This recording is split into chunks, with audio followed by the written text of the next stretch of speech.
Hello दोस्तों, कैसे हैं आप सभी। आपके लिए मैं एक नॉवेल अपलोड कर रहा हूँ, हिंदी नॉवेल। बहुत सारे दोस्तों का कमेंट था कि एक नॉवेल अपलोड किया जाए। नसीब के पत्ते, देवराज चौहान सीरीज, अनिल मोहन।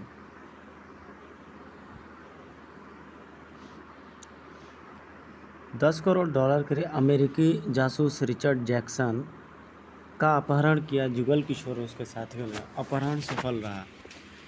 फिरौती रास्ते में थी और मिलने जा रही थी। अचानक देवराज चौहान इस मामले में आ फंसा। कमाल है, मैं देवराज चौहान से बात कर रहा हूँ, विश्वास नहीं होता। उधर जुगल किशोर के हंसने की आवाज़ आई। हेमंत कहाँ है? मेरे सामने पड़ा है, परंतु यह बात करने के काबिल नहीं है। डंडों से इसकी इतनी पिटाई की गई है कि इस वक्त वो अपने को भी भूल बैठा है। साला बता ही नहीं रहा है कि डायरी में कहाँ रखी है इसने। देवराज चौहान के दांत भिज गए। तुमने इराकियों को खूब बेवकूफ़ बनाया डायरी के चक्कर में। वो तो सोच भी नहीं सकते थे कि तुमने डायरी हेमंत को दे दी होगी। ये तो मैं ही हूँ जिसने बात भाप ली और हेमंत को उठा लाया है, लेकिन बहुत पक्का है। मानता ही नहीं कि डायरी इसके पास है। जो हाल मैंने इसका किया है उसे देखते हुए इसे डायरी अब तक दे देनी चाहिए थी। तुम मेरे हाथ से बहुत बुरी तरह मरोगे जुगल किशोर। देवराज चौहान गुर्रा उठा। क्यों डरा रहे हो? मेरी जीवन रेखा बहुत लंबी है। फिर तुम्हारे हाथों से मरना तो मेरे हाथ में लिखा ही नहीं। तुम हेमंत की बात करो, अगर इसने मुझे डायरी नहीं दी ये मर जाएगा। क्यों, क्या कहते हो?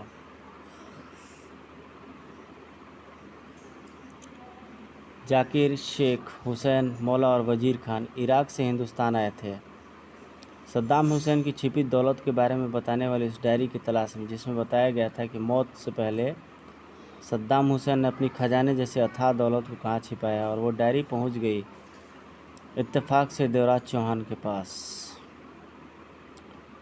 प्रस्तुत करते हैं नसीब के पत्ते, देवराज चौहान सीरीज, अनिल मोहन।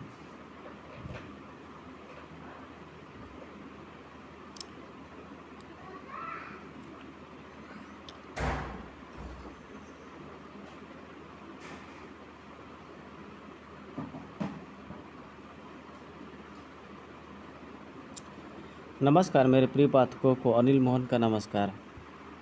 प्रस्तुत उपन्यास में भी आपको भरपूर मजा आएगा, बिना रुके पढ़ते ही चले जाएंगे। कहानी है ही ऐसी तेज रफ्तार। ताश के पत्ते तो अक्सर सीधे पड़ जाते हैं, परंतु नसीब के पत्ते ज़िंदगी में एक बार ही सीधे पड़ते हैं। नसीब एक ही बार मौका देता है और किसी किसी तो वो भी नहीं देता। नसीब के पत्ते सीधे पड़े और बाजी ठीक से खेली जाए तो किस्मत के दरवाजे खुल जाते हैं, नहीं तो फक्कड़ फक्कड़ ही रहे। कुछ ऐसा ही हुआ हमारे इस उपन्यास के प्यारे प्यारे पात्र रिटायर्ड फौजी मोहनलाल दारूवाला के साथ। इस बारे में कुछ भी बताना ठीक नहीं, आप ही पढ़े तो ज़्यादा बेहतर होगा। और देवराज चौहान तो अपने रास्ते पर जा रहा था। जुगल किशोर जो कर रहा था उस बात से उसे कोई मतलब नहीं था, पता ही नहीं था। परंतु नसीब की हवा का झोंका आया और देवराज चौहान जुगल किशोर की राह एक होती चली गई। कहते हैं नसीब जो भी दे दे उस पर सब्र कर लो और शांत रहो। परंतु जुगल किशोर तो जैसे नसीब के हाथों से सब कुछ छीन लेना चाहता था। नसीब के पत्ते अपने हक में खुलवाना चाहता था, परंतु नसीब भी तो कम नहीं, वो भी अपना रंग दिखाता रहा। तो आइए शुरू करें नसीब के पत्ते।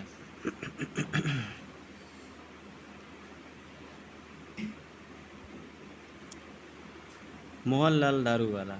यूँ दारू से उसका कोई नाता वाता नहीं था। बाप दादा के नाम के आगे दारू वाला लगाते थे, तो परंपरा कायम रखते हुए वो भी अपने नाम के आगे दारू वाला लगाने लगा।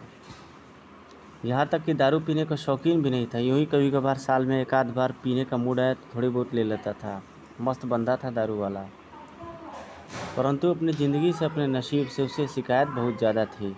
उसकी ज़िंदगी में नसीब के पत्ते कभी भी सही नहीं पड़े, हमेशा ही उल्टे पत्ते पड़े और वो कभी जीत न सका। अपनी ज़िंदगी को किसी तरह खींच खींच कर ढो रहा था।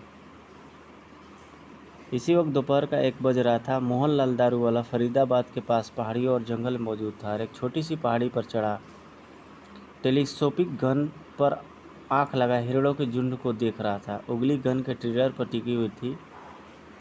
टेलीस्कोप के कारण हिरणों का झुंड बहुत ही पास नजर आ रहा था। एकाएक उसने टेलीस्कोप पर से हाथ उठाकर नंगी आंखों से हिरणों के झुंड को देखा तो वो बहुत दूर दिखे।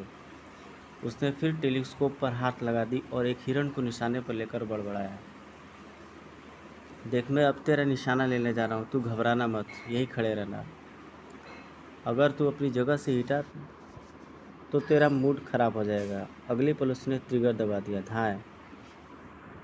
तीव्र आवाज़ उभरी और अगले ही पल हिरणों का झुंड तितर बितर होकर भाग खड़ा हुआ। 2 पलों में ही सब हिरण गायब हो चुके थे जंगल में।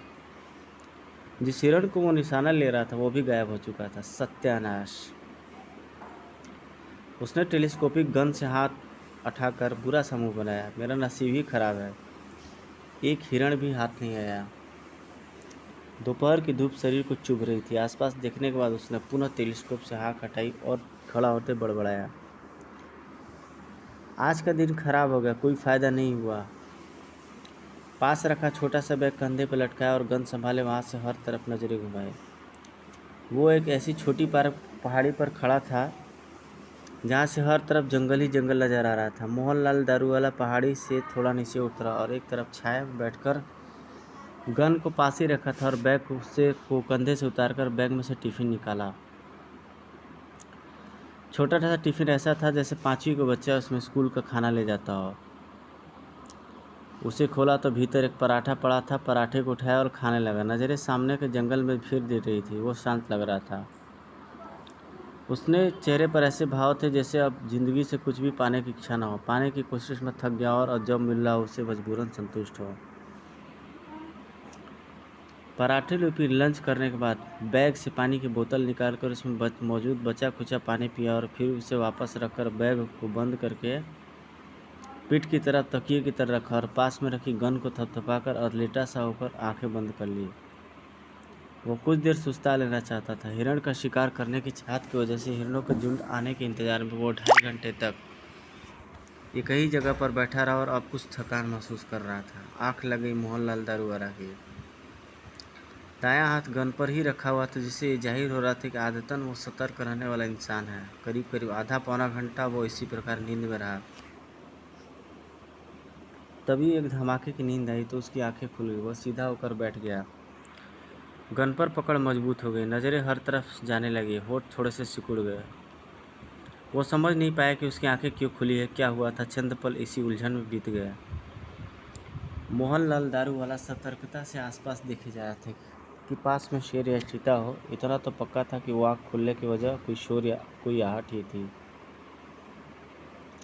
5 मिनट बीत गए। सब ठीक लगा उसे, लेकिन अब उसे नींद लेने का इरादा छोड़ दिया। थोड़ा सा सुस्ताना ही तो था, वह सुस्ता लिया। एक बार फिर उसने हिरणों को तलाश करने की सोची और उठ खड़ा हुआ। गन हाथ में थी, बैग उठाकर कंधे से लटका लिया और पुनः पहाड़ी पर चढ़ने ही जा रहा था कि उसी पल उसके कानों में धमाका गूंजा। वो चौंका। मोहनलाल दारूवाला को आवाज़ से समझते देर न लगी कि रिवॉल्वर की गोली चली है। क्या कोई उसकी तरह चोरी छिपे जंगल में शिकार करने आया है? ऐसा है तो रिवॉल्वर शिकार क्यों करेगा? रिवॉल्वर की गोली ज़्यादा दूर तक नहीं जाती है। शिकार गोली चलाने वाले को फाड़ कर खा जाएगा। जब वो नींद में था तो क्या तब भी उसकी आंख गोली की आवाज़ सुनकर टूटी थी? तभी एक के बाद एक कई गोलियां चलने की आवाज़ें आई। नहीं, ये शिकार नहीं हो रहा है, कुछ और ही बात है। मोहनलाल दारूवाला तेज़ी से पहाड़ी उतरने लगा। ये बात महसूस कर चुका था कि गोली की आवाज़ें किधर से आ रही है। कुछ पल बीते कि पुनः गोली चलने की आवाज़ें आई। यह क्या हो रहा है? तेज़ी से पहाड़ी उतरता मोहनलाल दारूवाला बड़बड़ा उठा। 35 मिनट बाद मोहनलाल दारूवाला हाथ में टेलीस्कोपिक लगी गन थामे उसी जगह पर जा पहुंचा जहां से गोलियां चलने की आवाज़ें आ रही थी। घना जंगल था यहाँ, परंतु वो जानता था कि यहाँ से बाहर निकल जाने का रास्ता पास ही में है। एक तरह से ये जंगल का शुरुआती हिस्सा ही था। मोहनलाल दारूवाला गन थामे सावधानी से पेड़ों की ओट लेते आगे बढ़ रहा था। काफ़ी देर से फायर की आवाज़ नहीं सुनाई दी। सबसे पहले दारूवाला को एक कार खड़ी दिखी, तब वो वहाँ से कुछ दूर था। गाइज, अभी तक की ये स्टोरी यहीं पे मैं एंड करता हूँ। उम्मीद करता हूँ कि आपको स्टोरी अच्छी लगी होगी। अगर आपको स्टोरी अच्छी लगी होगी तो please like, comment, share, subscribe ज़रूर करिएगा। कमेंट सेक्शन में आप ज़रूर बताइएगा कि क्या आप इसके आगे की स्टोरी चाहते हैं। Then I will upload the next story of this particular novel. So guys please take care, hope you have a beautiful day. Thank you. जय हिंद।